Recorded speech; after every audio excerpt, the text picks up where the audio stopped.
नमस्कार दोस्तों, आज मैं आप सभी के समक्ष एकादशी जागरण के महात्म्य की कथा प्रस्तुत कर रही हूँ।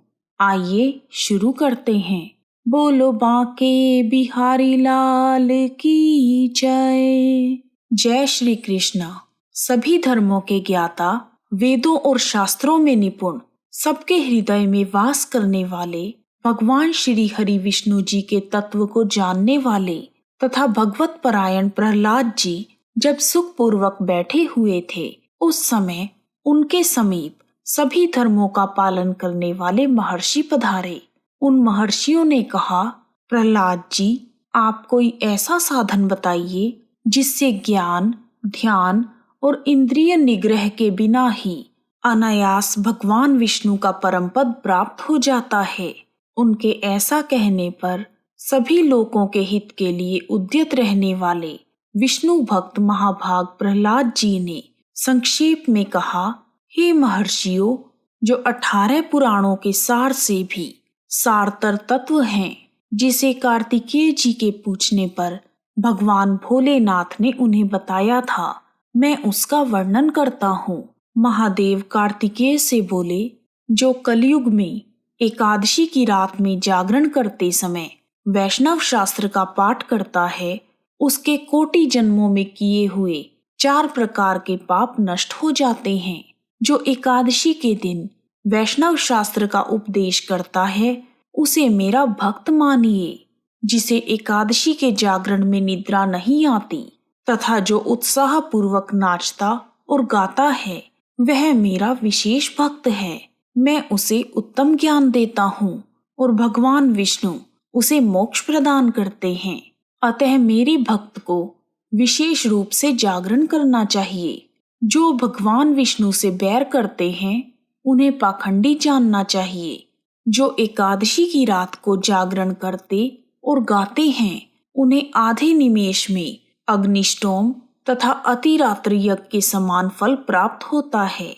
जो रात्रि जागरण में बार बार भगवान विष्णु के मुखारविंद का दर्शन करते हैं, उनको भी वही फल प्राप्त होता है। जो मनुष्य द्वादशी तिथि को भगवान विष्णु के आगे जागरण करते हैं, वह यमराज के पाश से मुक्त हो जाते हैं।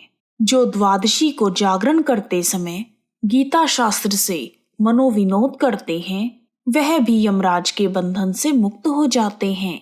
जो प्राण छूटने के बाद भी द्वादशी का जागरण नहीं छोड़ते, वह धन्य और पुण्यात्मा हैं। जिनके वंश के लोग एकादशी की रात में जागरण करते हैं, वह धन्य हैं।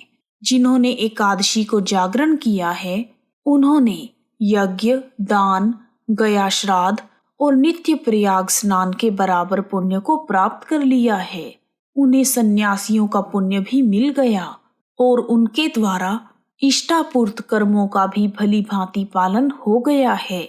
हे षडानन, भगवान विष्णु के भक्त जागरण सहित एकादशी का व्रत करते हैं, इसलिए वह मुझे सदा ही प्रिय हैं।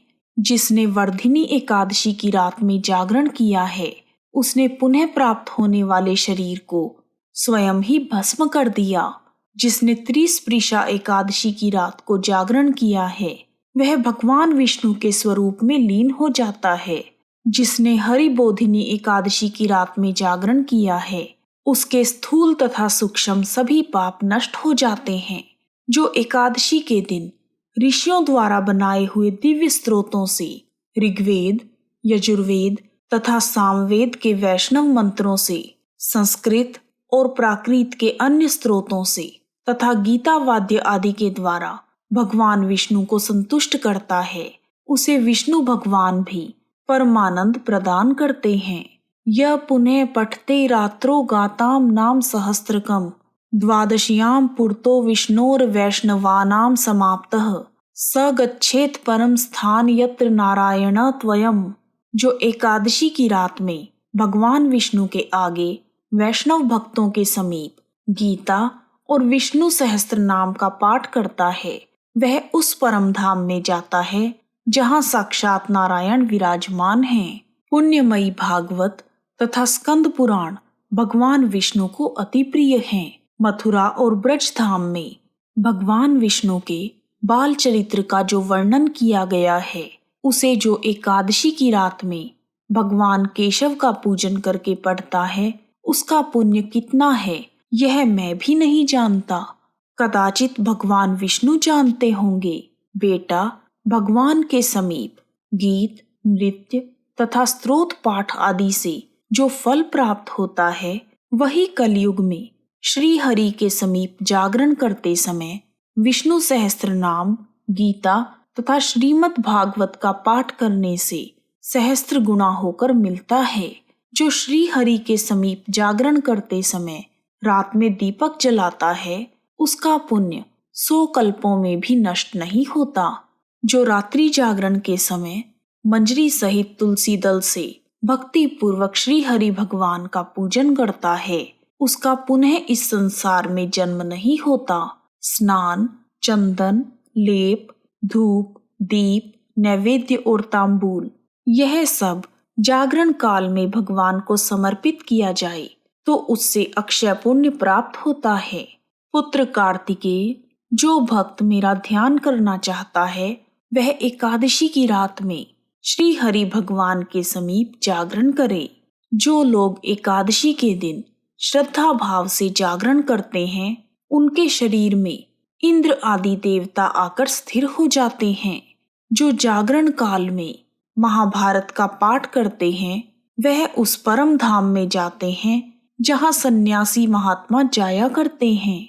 जो उस समय श्री रामचंद्र जी के चरित्र का पाठ करते हैं वह योग वेत्ताओं की गति को प्राप्त होते हैं।